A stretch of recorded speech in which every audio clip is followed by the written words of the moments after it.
Welcome back students.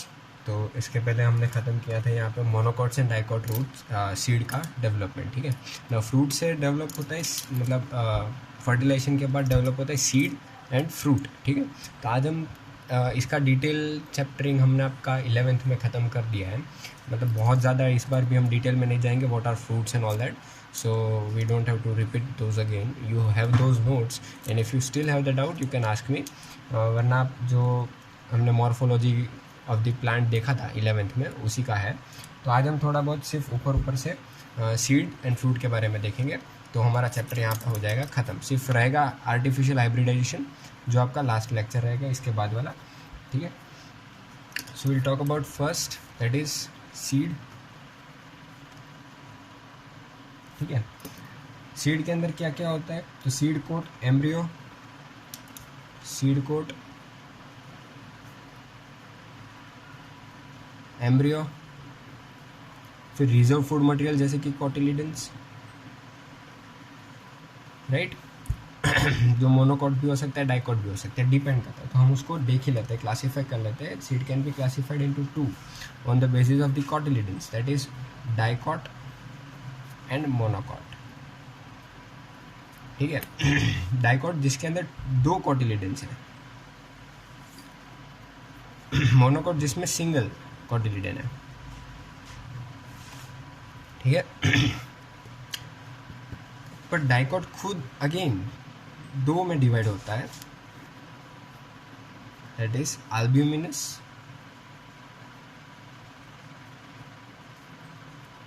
और इसका दूसरा नाम भी है that is endospermic.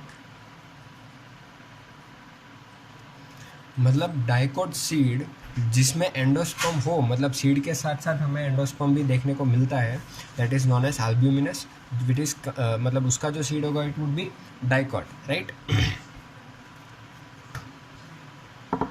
And the other one is non albuminous, non या फिर एक्स अल्ब्यूमिनस और नॉन एंडोस्पर्मिक।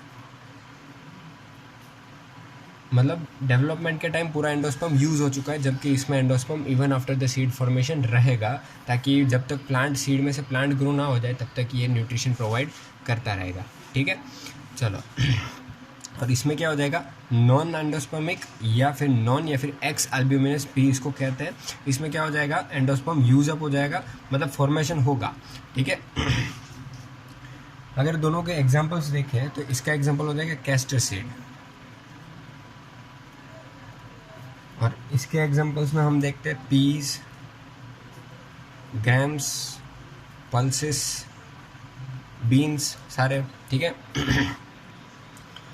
सेम इसमें भी होता है। मोनोकॉट में can be again divided into two, that is albuminous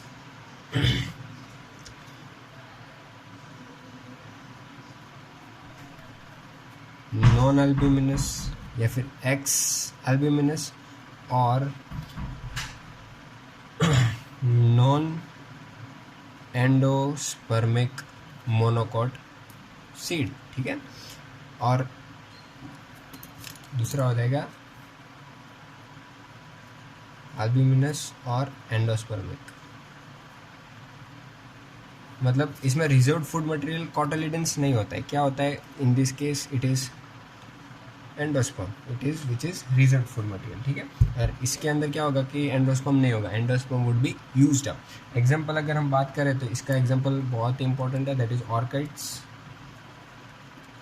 and इसका एग्जांपल तो हमने देखा है मेज या फिर वीट बोल सकते हो आप, वीट भी इसका एग्जांपल होता है। ठीक है, तो ये हो गया ऊपर ऊपर से मेन इंपॉर्टेंट चीज़ें जो रिलेटेड हैं हमारे सीड के। और भी अगर आपको डिटेल में देखना है तो मैंने जो 11th की नोट है वो एक बार फिर से रिवाइज कर लेना, ताकि आपको इसमें और ज़्यादा हेल्प हो जाए। ठीक है, now will be talking about fruits. हम किसकी बात करेंगे, फ्रूट्स की। ठीक है, fruits can be of 3 type, 1, 2 and 3। पहला होता है simple fruit, first is simple fruit. किसको कहेंगे हम simple fruit? The fruit which is develop from single flower, single ovary of single flower, ठीक है। इसको हम क्या कहेंगे? Simple fruit. मतलब एक फ्लावर है, उसमें एक ओवरी है, उस सिंगल ही फ्लावर है, मतलब ऐसे नहीं बहुत सारे फ्लावर है, एक ही फ्लावर की एक ही ओवरी है और उसमें से फ्रूट हमें देखने को मिलता है, ठीक है। दूसरा होता है मल्टीपल, जिसको हम कहते हैं एग्रीगेट फ्रूट, ठीक है। इसमें क्या होता है? तो क्या मल्टीपल पिस्टिल होता है इसमें, और फ्लावर सिंगल होता है, एंड सिंगल फ्लावर मतलब एक ही फ्लावर है, उसमें बहुत सारे पिस्टिलेट है और सब मिला के एक फ्रूट बना रहे, they are known as aggregate flowers. और लास्ट हो जाता है हमारा, दैट इज क्या हो जाएगा? कंपोजिट। 11th में आ चुका है कंपोजिट फ्रूट, सॉरी, ठीक है। इसमें क्या होता है? पूरा का पूरा कंप्लीट इन्फ्लोरेसेंस इसमें ऐड हो जाता है, मतलब पूरा का पूरा इन्फ्लोरेसेंस फ्लावर में कन्वर्ट हो जाएगा।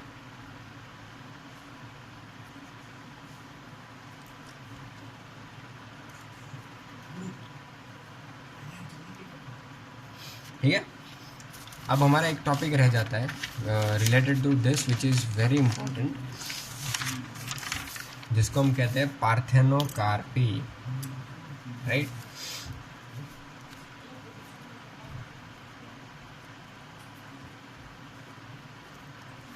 पार्थेनोकार्पी डेफिनेशन से आप थोड़े कंफ्यूज हो जाओगे, but it is very important. Fruits without fertilization, fruit बनेगा तो सही बट फर्टिलाइजेशन नहीं होगा। हमने देखा था कि जब भी एम्ब्रियो फॉर्म हुआ था तो 2 मेल गैमेट्स आए थे, one which fertilize the egg and the other one fertilized our two polar nuclei, right? In this case the egg will not be fertilized by the male gamete, but it will be fertilized with the help of the other male gamete, and we will be able to see the endosperm. endosperm हमें दिखेगा but यहाँ पे seed formation नहीं होगा, ठीक है। तो इसमें आप कह सकते हो फ्रूट्स आर सीडलेस। अगर नेचुरली ऑकरिंग पार्थेनोकार्पी की बात करें, नेचुरली ऑकरिंग पार्थेनोकार्पी, तो इसका सबसे बेस्ट एग्जांपल हमारा है जो हम बहुत सस्ता मिलता है, दैट इज़ बनाना। बनाना में फ्रूट्स में सीड्स होते नहीं है, तो आप बोलोगे तो सर फिर फर्टिलाइज कैसे होगा? They are with the help of reproduction होता है, with the help of vegetative propagation, ठीक है। फिर यहाँ पे फ्रूट फॉर्मेशन होता है but there is no formation of this seed is seen, ठीक है। हम इसको आर्टिफिशियली बहुत बार यूज़ कर सकते हैं, ठीक है। जैसे कि आपने सुना होगा ग्रेप्स के बारे में, आजकल जो ग्रेप्स आती है उसमें बिल्कुल भी सीड्स नहीं होते, दे आर आर्टिफिशियली डेवलप्ड, ठीक है। साइंटिस्ट आर डेवलपिंग, पर उसका मतलब बहुत सोच समझ के यूज़ करना पड़ता है। जैसे कि कस्टर्ड एप्पल होता है, उसमें बहुत बड़े बड़े सीड्स होते हैं, राइट। तो उसको आप कर सकते हो, तो we will be remaining with the only pulp, तो it would be easy, you don't have to worry about those seeds, right. You can get the pulp fruit without having those big seeds, but you cannot apply the same thing on the pomegranate, right? दाड़म जो आपका होता है, pomegranate में हम उसको use नहीं कर सकते, क्यों? क्योंकि उसमें जो पल्पी एरिया होता है, जो न्यूट्रिटिव या फिर जो फ्लैशी एरिया जो होता है, it is itself a seed, ठीक है। तो आप सीड को ही गायब कर दोगे तो पोमोग्रेनेट में कुछ नहीं मिलेगा, only layers will be found, okay. So this are few important things, parthenocarpy या फिर पार्थेनोजेनेसिस, ठीक है। तो ये याद रखना, यहाँ पे हमारा सारे एनसीईआरटी के सारे टॉपिक कवर हो जाते हैं। एक रहता है दैट इज़ आर्टिफिशियल हाइब्रिडेशन, जो आपका नेक्स्ट चैप्टर में होगा। सीड्स एंड फ्रूट को एक बार फिर से आपकी 11th morphological of flowering plant में एक बार रिवाइज कर लेना, तब कि आपके लिए बहुत ही अच्छा रहेगा, ठीक है। All the best.